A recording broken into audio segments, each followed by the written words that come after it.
लोगों के बारे में सोचना ही छोड़ दो, चाहे वह अपने करीबी ही क्यों ना हो।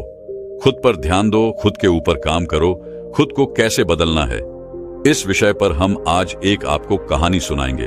तो चलिए शुरुआत करते हैं। बहुत समय पहले की बात है। एक बहुत ही बुद्धिमान सन्यासी एक जंगल के पास अपनी कुटिया बनाकर रहा करता था।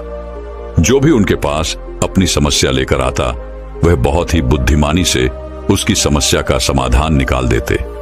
एक दिन वह वहीं पास के ही एक गांव में भिक्षाटन के लिए गए। जब वो भिक्षा मांगकर वापस लौट रहे थे, तो रास्ते में उन्हें एक युवा व्यक्ति ने रोक लिया और कहा, मैंने सुना है कि आप किसी भी समस्या को बड़ी बुद्धिमानी से सुलझा देते हैं। हालांकि मुझे तो ज्यादा विश्वास नहीं कि आप मेरी इस जटिल समस्या को सुलझा पाएंगे, लेकिन मैंने लोगों से आपकी बुद्धिमानी के बहुत से किस्से सुन रखे हैं। इसलिए मैं आपसे एक बात जानना चाहता हूं कि हमें किसी भी काम में असफलता की घबराहट क्यों होती है, और हम अपने किसी भी लक्ष्य को असफलता के घबराहट के बिना कैसे प्राप्त कर सकते हैं। युवा व्यक्ति का यह प्रश्न सुन बौद्ध सन्यासी मुस्कुराए और बोले, मैं तुम्हारे इस प्रश्न का उत्तर जरूर दूंगा, और उसके बाद से तुम्हारी सारी घबराहट भी खत्म हो जाएगी। लेकिन उससे पहले तुम्हें मेरे साथ मेरी कुटिया तक चलना होगा। वह युवा लड़का उस सन्यासी की बुद्धिमत्ता को परखना चाहता था, इसीलिए वह कुटिया तक जाने के लिए तैयार हो गया। इसके बाद वह बौद्ध सन्यासी उस लड़के को अपने जंगल के पास बनी कुटिया में लेकर आए, लेकिन तब तक शाम हो चुकी थी, इसीलिए वह भोजन करके सो गए। अगले दिन जब वह उठे, तो बुद्धिमान सन्यासी ने उस लड़के से कहा, चलो आज मैं तुम्हें जंगल की सैर करा के लाता हूं। और वह दोनों जंगल की तरफ निकल पड़े। कुछ देर बाद बुद्धिमान सन्यासी ने उस लड़के को एक गुफा दिखाई और कहा, चलो मैं तुम्हें उस गुफा की सैर कराता हूं। लड़के ने कहा, हाँ चलिए, मुझे भी जंगल की गुफा देखने की काफी दिनों से इच्छा थी। इसके बाद वे दोनों गुफा के अंदर चले गए। गुफा के अंदर काफी अंधेरा था, लेकिन थोड़ी देर बाद बौद्ध सन्यासी चुपके से गुफा से बाहर निकल आए और उस गुफा के द्वार को बाहर से बंद कर दिया। उस लड़के ने गुफा के भीतर से बहुत आवाज दी कि मुनिवर कहाँ हैं आप, कहाँ चले गए, मुझे जवाब क्यों नहीं दे रहे।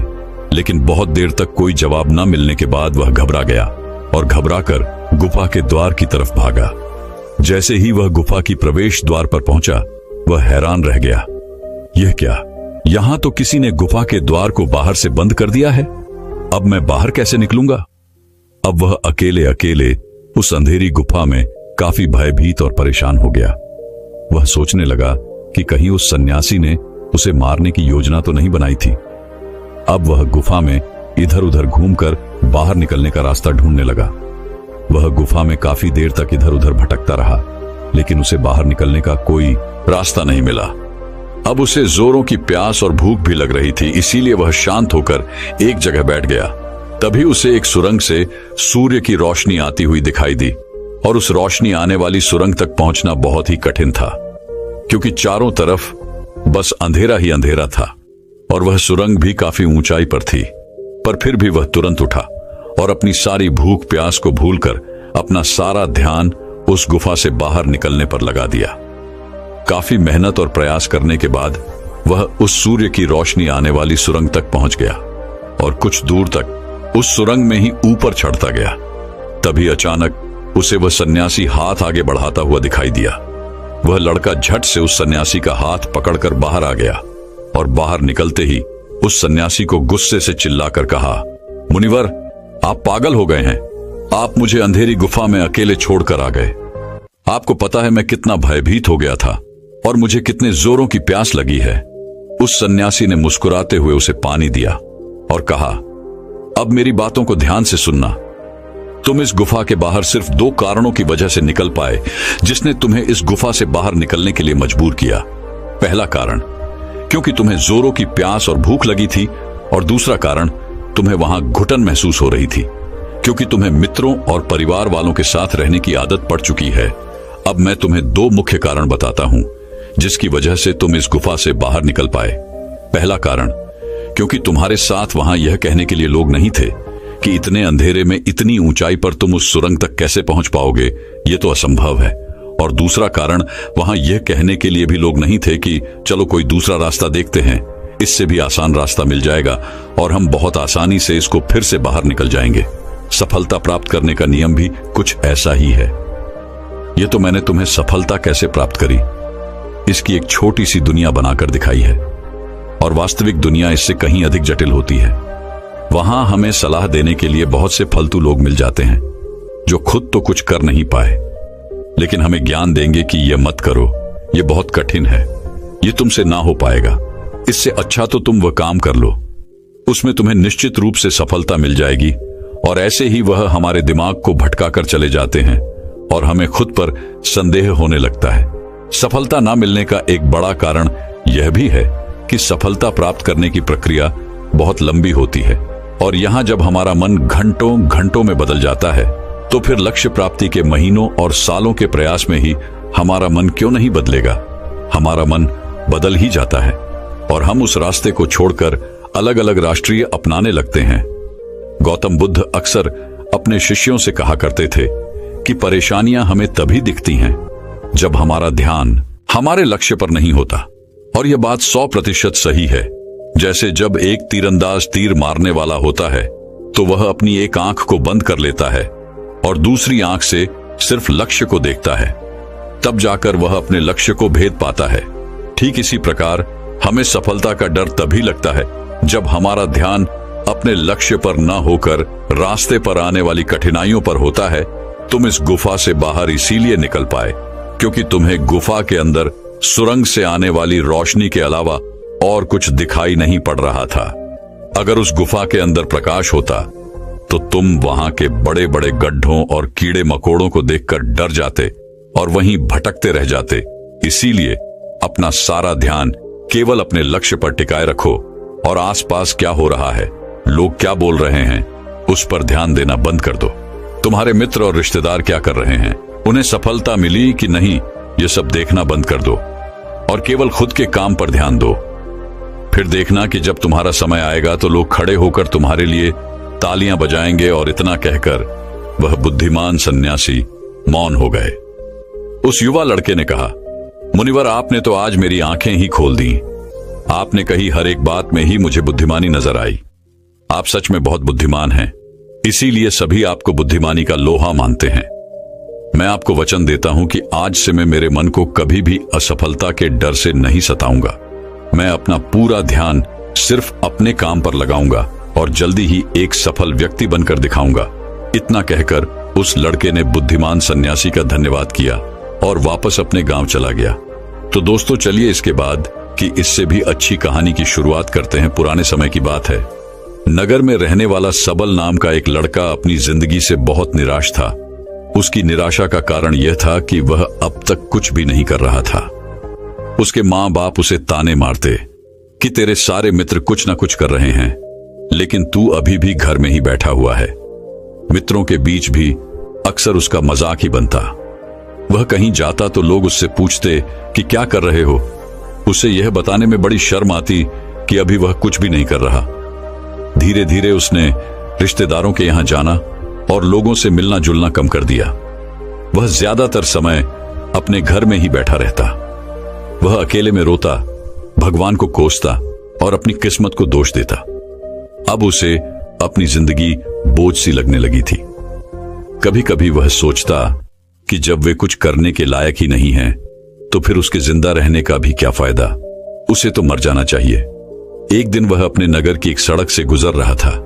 तभी उसने देखा कि एक गुरु दुख के ऊपर प्रवचन दे रहे हैं। वह भी वहीं भीड़ में पीछे बैठ गया और गुरु के प्रवचन सुनने लगा। गुरु बोल रहे थे कि दुख एक गुरु की भांति होता है जो हमें जीवन की सच्चाई दिखाता है और हमें सही से जीवन जीने का तरीका सिखाता है। आप चाहें तो अपने दुख रूपी गुरु से जीवन जीना भी सीख सकते हैं और चाहें तो उस दुख में डूबकर बैठकर रो भी सकते हैं। सबल भी गुरु की यह सारी बातें ध्यान से सुन रहा था, लेकिन उसे गुरु की यह बातें सही नहीं लगी। उसने खड़े होकर कहा, दुख कुछ भी सीखा कर नहीं जाता, सिर्फ पीड़ा देकर जाता है। दुख की पीड़ा अनंत होती है। ऐसा लगता है इसके बाद कुछ भी नहीं होने वाला, कुछ भी नहीं मिलने वाला। मृत्यु भी उसके सामने छोटी लगने लगती है। गुरु ने कहा, आखिर क्या दुख है तुम्हें? सबल ने अपना सारा दुख गुरु के समक्ष कह सुनाया और पूछा, क्या आपके पास मेरे इस दुख का कोई समाधान है? गुरु मुस्कुराए और बोले, जिस दिन तुम्हारे पास सच्चा दुख आए उसी दिन मेरे पास लौट कर आना, मैं तुम्हारे दुख का समाधान अवश्य करूंगा। इतना कहकर गुरु वहां से चले गए। सबल ने सोचा, क्या मेरा दुख सच्चा नहीं है? क्या जिस दुख से मैं गुजर रहा हूं वो झूठा है? कोई भी मेरे दुख को नहीं समझ सकता। जब मां बाप नहीं समझ पाई तो गुरु क्या समझेंगे? अपने दुखों से परेशान होकर सबल ने एक निर्णय लिया कि अब वह कुछ करके दिखाएगा। उसने एक छोटा सा व्यापार शुरू किया, लेकिन उसमें उसे सफलता नहीं मिल रही थी। पर उसके घर वाले खुश थे कि वह कुछ तो प्रयास कर रहा है। वह अपने व्यापार में जुटा रहा और उसे धीरे धीरे सफलता भी मिलने लगी। फिर उसने रफ्तार पकड़ ली और सिर्फ 3 साल के अंदर ही वह एक बड़ा व्यापारी बन गया। अब सबल के चारों तरफ ऐसे बहुत से लोग थे जो उसकी चिंता करते थे, उसे पसंद करते थे, उसके काम की प्रशंसा करते थे। अब उसके घर वाले भी उसकी प्रशंसा करते नहीं थकते थे। दिन प्रतिदिन उसके मित्रों की संख्या बढ़ती जा रही थी। अब वह अपनी जिंदगी से बहुत ही खुश था। उसके कुछ मित्रों ने उसे सलाह दी कि जब तुम बड़े व्यापारी बनकर इतने खुश हो तो सोचो कि अगर तुम इस नगर के, इस राज्य के सबसे बड़े व्यापारी बन जाओ तो तुम्हारे पास कितना सुख होगा, कितने लोग तुमसे जुड़ना चाहेंगे, तुम्हारा कितना नाम फैलेगा, स्वयं राजा भी तुमसे मित्रता करना चाहेंगे और जरूरत पड़ने पर तुमसे ही धन उधार लेंगे। मित्रों की यह बात सबल के मन में घर कर गई। अब उसने और भी धन कमाने का प्रयास शुरू कर दिया, लेकिन उसे यह सब कुछ बहुत ही जल्दी चाहिए था। वह यह सब कुछ प्राप्त करने में अपना ज्यादा समय बर्बाद नहीं करना चाहता था। इसीलिए उसने ऐसे भी कार्य करने शुरू कर दिए जो उचित नहीं थे। उसने बड़ी मात्रा में अपने मित्रों से धन उधार लेना शुरू कर दिया। ज्यादा मुनाफा कमाने के लालच में अपने सामान में मिलावट करने लगा। उसने दूसरे व्यापारियों के खिलाफ षड्यंत्र भी रचे, उन्हें डराया धमकाया। जैसा जैसा उसके मित्र उससे कहते गए वह वही करता गया। वही इन तरीकों से ज्यादा धन तो कमा रहा था, लेकिन अब उसके जीवन में सुकून ही रह गया था। उसके मन की शांति गायब हो गई थी। उसे रातों में नींद नहीं आती थी। वह किसी उधेड़बुन में लगा रहता था। सुख सदन की सारी वस्तुएं होने के बाद भी उसे किसी में सुख नहीं मिल रहा था। एक दिन सबल अपनी गाड़ी में सवार होकर कहीं जा रहा था। तभी रास्ते में उसे गुरु का आश्रम दिखा। वह रुक गया। वह गुरु के पास जाकर बोला, गुरुदेव, आपने कहा था कि जब तुम्हारे जीवन में सच्चा दुख आए तब मेरे पास आना। अब मैं बहुत दुखी हूं। मेरे रातों की नींद गायब हो गई है। मुझे कहीं सुकून नहीं मिल रहा। इस तरीके से सबल ने अपनी सारी समस्या गुरु के सामने कह सुनाई। गुरु ने कहा, जब तुम मुझसे पहली बार मिले थे तब भी तुम किसी दुख में थे। तुमने उस दुख से क्या सीखा? सबल ने कहा, मैंने सीखा कि सिर्फ सोचने और चिंता करने से कुछ नहीं होता। अपनी सोच को सच करने के लिए कर्म करना पड़ता है, और सिर्फ कर्म करने से भी कुछ नहीं होता। अपने कर्म को अंतिम पड़ाव तक ले जाना भी आवश्यक होता है। चाहे रास्ते में कितनी ही मुश्किलें आए, मन कितना ही निराश हो, कितना ही लगे कि अब आगे कुछ भी नहीं होने वाला, तब भी यह मानकर चलो कि मैं जो भी कर रहा हूं उसमें सफल अवश्य होऊंगा। लोग सिर्फ सफल व्यक्ति को ही सम्मान देते हैं। फिर चाहे कोई कितना ही अच्छा क्यों ना हो, वह लोगों की नजरों में बोझ ही होता है। यह सब सुन गुरु मुस्कुराए और बोले, यह असली दुख नहीं है। जब तुम्हारे जीवन में असली दुख आए तब मेरे पास आना, मैं उसका समाधान अवश्य करूंगा। सबल ने जाते समय गुरु को सोने के सिक्कों से भरा एक घड़ा भेंट किया। घड़ा देखकर गुरु ने कहा, यह मेरे किसी काम का नहीं, इसे उस पेड़ के नीचे गड्ढा खोदकर दफना दो। सबल ने गुरु के कहे अनुसार घड़े को पेड़ के नीचे दफना दिया और वहां से चला गया। कुछ दिनों तक तो व्यापार अच्छी तरक्की कर रहा था, लेकिन गलत व्यापार की वजह से ही धीरे धीरे उस व्यापार में घाटा होने लगा। उसकी सारी धन संपदा धीरे धीरे खत्म होने लगी और एक दिन ऐसा आया जब उसके पास कुछ भी नहीं बचा और वह कर्जे से भर चुका था। लेकिन वह निश्चिंत था क्योंकि उसने सारा कर्ज अपने मित्रों से ही लिया था। वह सोचता था कि उसके मित्र बुरे समय में उसका साथ देंगे, लेकिन ऐसा कुछ भी नहीं हुआ। बुरा समय आते ही मित्रों ने ही सबसे पहले अपना उधार मांगना शुरू किया और उधार वापस न करने पर जान से मारने की धमकी भी दी। उसके शुभ चिंतक, उसे चाहने वाले सब उससे दूर हो गए। उसके वो मित्र जो उसके साथ मौज मस्ती किया करते थे अब उससे दूर भागने लगे। उसके परिवार वाले उसे उसकी गलतियां और कमियां गिनाने लगे। उसकी सारी संपत्ति नीलाम हो गई और उसके पास कुछ भी नहीं बचा। उसने अपने पिता से सहायता मांगी तो पिता ने कहा, मेरे पास यह थोड़ी सी ही संपत्ति है, अगर मैं यह भी तुम्हें दे दूंगा तो तुम्हारी मां को कहां रखूंगा? यह संपत्ति ही हमारा आखिरी सहारा है। सबल के भीतर बहुत गहरा दुख था। उसके आसपास ऐसा कोई भी नहीं था जो उसके दुख को समझ सके, उसे संभाल सके। लोगों से मिले इस धोखे और विश्वासघात की वजह से ही वह अंदर तक टूट गया। उसे लगने लगा, अब जीने का क्या मतलब? अब तो मृत्यु ही एकमात्र सहारा है। वह आत्महत्या करने एक पहाड़ी की तरफ जा रहा था कि तभी उसे याद आया, गुरु ने कहा था, जब तुम्हारे जीवन में असली दुख आए तब मेरे पास आना। सबल गुरु के पास गया और अपना सारा दुख कह सुनाया। वह आंखों में आंसू भरकर बोला, मेरे इस दुख का समाधान कीजिए गुरुदेव। गुरु ने कहा, जब तुम्हारे जीवन में असली दुख आए तब मेरे पास आना, मैं उसका समाधान अवश्य करूंगा। सबल ने कहा, अभी जो मेरे जीवन में घट रहा है वह दुख नहीं है। आखिर असली दुख होता क्या है गुरुदेव? गुरु ने कहा, सबसे पहले तुम यह बताओ कि तुमने अपने इस दुख से क्या सीखा? सबल ने कहा, मैंने सीखा कि जो लोग हमारी सफलता, हमारी तरक्की की वजह से हमारे जीवन में आए हैं वह हमें धोखा अवश्य देंगे, क्योंकि वह बुरे समय में हमारे साथ खड़े नहीं होंगे। वह केवल अच्छे समय में हमारा फायदा उठाएंगे और बुरे समय में छोड़कर चले जाएंगे। भरोसा केवल उन्हीं लोगों पर करना चाहिए जो हमारे बुरे समय में, असफलता के समय में हमारे साथ खड़े रहते हैं। लेकिन ऐसे लोग बहुत ही कम होते हैं, पर जिसके पास होते हैं उन्हें उनकी कद्र करनी चाहिए, उनका अपमान नहीं करना चाहिए।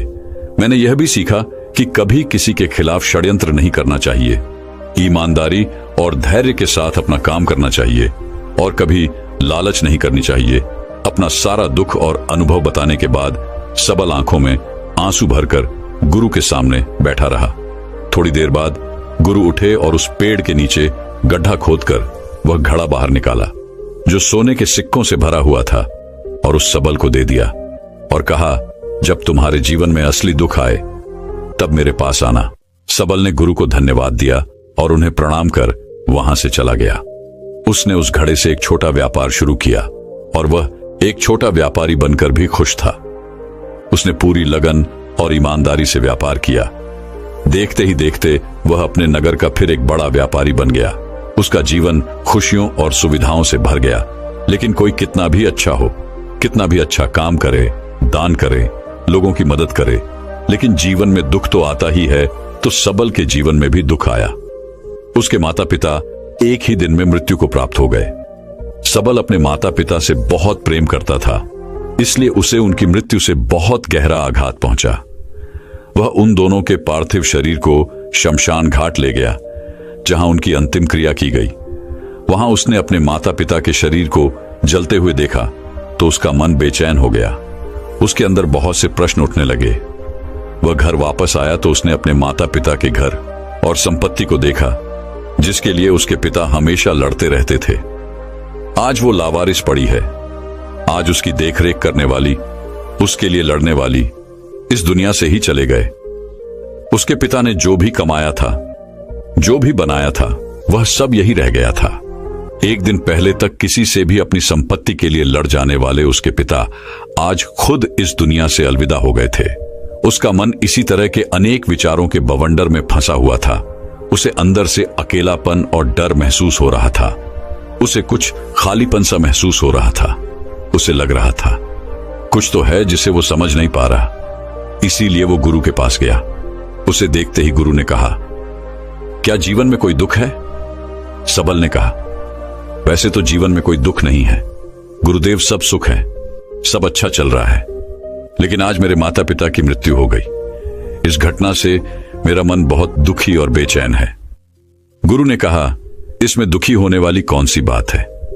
एक दिन तो सभी के प्रियजनों को मरना ही है। हमेशा जीवित न तो कोई रहा है और न ही कोई रहेगा। एक दिन तो तुम्हें भी मरना ही है। हो सकता है कल ही मर जाओ या आज भी मर सकते हो। सबल ने कहा, यह आप क्या कह रहे हैं गुरुदेव कि मैं भी मर जाऊंगा? पर मैं तो अभी जवान हूं, गुरु ने कहा। इस भ्रम में तो सभी जी रहे हैं कि मृत्यु दूसरों को आती है, बूढ़ों को आती है, लेकिन बूढ़ों के सामने ही जवान मर जाते हैं, बच्चे मर जाते हैं। मृत्यु का किसी की उम्र से कोई संबंध नहीं, यह तो सबको अपना शिकार बना लेती है। गुरु की यह बातें सबल के मन में घर कर गई और वह चुपचाप वहां से चला गया। लेकिन उसका मन अभी बेचैन था, अब भी अशांत था। वह कुछ खालीपन सा महसूस कर रहा था। वह पूरे दिन अपने बारे में ही सोचता रहता कि वह कौन है, इस दुनिया में क्यों आया है, क्या सिर्फ चीजों का प्रयोग करना और मरना ही जीवन का लक्ष्य है। ऐसे ही बहुत से प्रश्न उसके मन में लगातार उठ रहे थे, लेकिन उसे अपने किसी भी प्रश्न का उत्तर नहीं मिल पा रहा था और उसका दुख दिन प्रतिदिन बढ़ता जा रहा था। इसीलिए कुछ दिनों बाद वह फिर गुरु के पास पहुंचा और बोला, गुरुदेव, मैं बहुत दुखी हूं क्योंकि मैं यह नहीं जान पा रहा कि मैं कौन हूं और इस दुनिया में क्यों आया हूं। यह सुन गुरु मुस्कुराए और बोले, आज पहली बार तुम्हारे जीवन में सच्चा दुख पैदा हुआ है।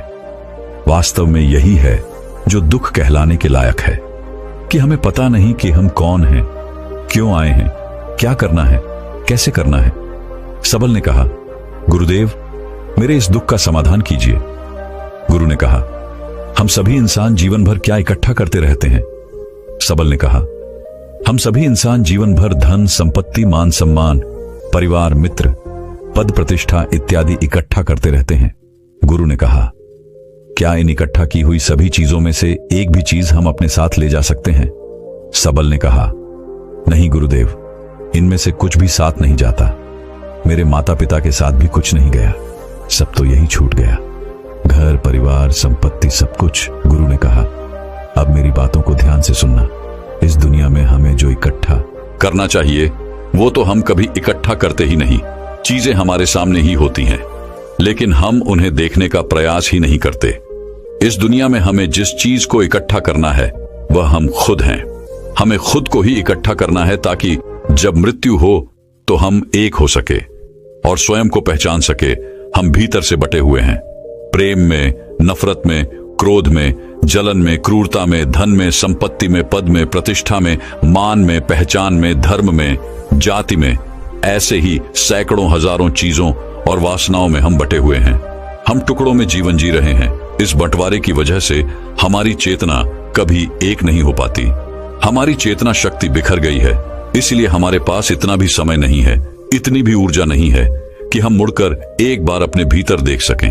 वास्तव में जिस धन की कमी, सुविधाओं की कमी, मान सम्मान की कमी को लोग दुख समझते हैं और जीवन भर उसे दुख दुख बोलकर रोते रहते हैं और उनका समाधान खोजने का प्रयास करते रहते हैं, उन्हें उसका समाधान कभी मिलेगा ही नहीं, क्योंकि जिन्हें लोग दुख कहते हैं वो असली दुख है ही नहीं।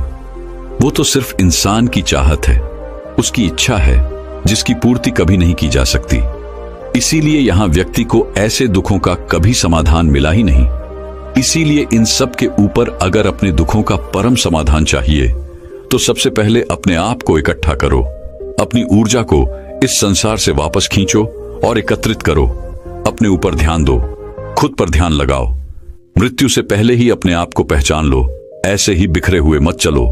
सबल ने कहा, तो क्या गुरुदेव, हमें यह संसार छोड़ देना चाहिए? अपनी सभी इच्छाओं को मार देना चाहिए? किसी से प्रेम नहीं करना चाहिए? धन संपत्ति नहीं इकट्ठा करनी चाहिए? मान सम्मान की आशा छोड़ देनी चाहिए?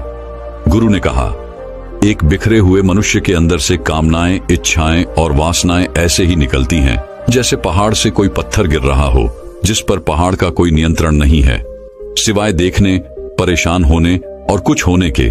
इसी प्रकार एक बिखरे हुए मनुष्य की इच्छाएं अनियंत्रित और दुखदायी होती है। उसका अनियंत्रित मन कुछ भी इच्छाएं और कल्पनाएं करता रहता है और दुखी होता रहता है। लेकिन जब व्यक्ति एकत्रित हो जाता है तो वह जो भी करता है सब उसके नियंत्रण में रहता है। तब इच्छाएं भी उसकी इच्छा से निकलती हैं। सबल ने कहा, गुरुदेव, आपने मेरे सच्चे दुख का समाधान कर दिया। आपका बहुत बहुत धन्यवाद। आज से मैं खुद को एकत्रित करने का प्रयास करूंगा। गुरु ने कहा, मानो शरीर में बहुत ऊर्जा है, बहुत शक्ति है और यह बेकार के कामों में भटक रह गई है, पृथ्वी की चीजों में लगी रहती है। यह ऐसा ही है जैसे कि एक अत्यंत शक्तिशाली मशीन किसी बच्चे के हाथों में दे दी गई हो और वह बिना सोचे समझे, बिना किसी नियंत्रण और जानकारी के बस इसकी शक्ति को कहीं भी बर्बाद कर रहा हो। इसीलिए अपने चेतना की शक्ति पर ध्यान दो और इसे एकत्रित करो। सबल को अपने प्रश्नों का उत्तर मिल चुका था। उसने गुरु का धन्यवाद किया और चुपचाप वहां से चला गया। दोस्तों, मैं उम्मीद करता हूं कि यह कहानी सुनने से आपके जीवन में अच्छे बदलाव आए होंगे। आपको इस वीडियो से क्या सीखने मिला, ये कमेंट करके जरूर बताएं और अपने परिवार, दोस्तों या आपके करीबी इंसान के साथ ये कहानी शेयर करके उन्हें भी इस ज्ञान से परिचित करवाएं। बाकी अगर आपको ये वीडियो दिल से अच्छी लगी हो तभी इस वीडियो को लाइक कर देना, और आपने अब तक इस चैनल को सब्सक्राइब न किया हो तो चैनल को सब्सक्राइब भी जरूर कर देना। आपका हर दिन शुभ हो और खुशियों से आपका जीवन भरा रहे। धन्यवाद। नमो बुद्धाय।